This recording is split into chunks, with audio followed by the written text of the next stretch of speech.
Gavin Newsom just stepped up to the microphone and said that he is leading the charge against massive hospice and fraud in California. But we all know the real story. It was independent journalist Nick Shirley who exposed this scam first. And instead of thanking Nick Shirley for exposing so much fraud in his state, Gavin Newsom instead tried to attack him with this creepy meme of a man with cameras on saying, "Hey, can I see your kids?"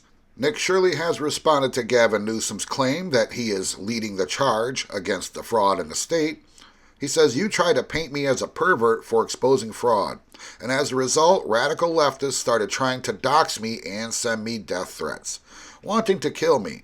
Now you are taking credit for leading the charge on the fraud? Are you serious? You are the fraud." Depict me as a pervert for exposing fraud. How sick does the governor have to be to say that the kid exposing the fraud is the bad person versus the fraudsters that are stealing the money?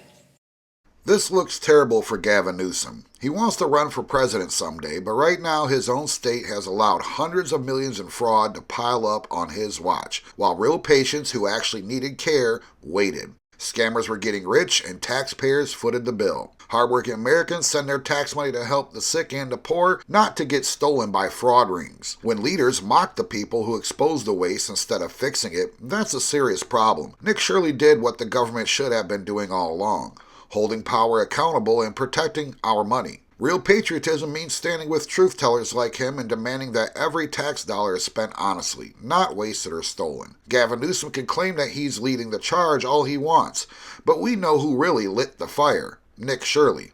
What do you think?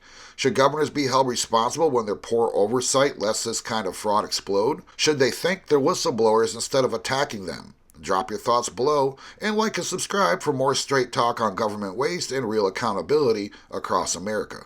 And I'll see you in the next one.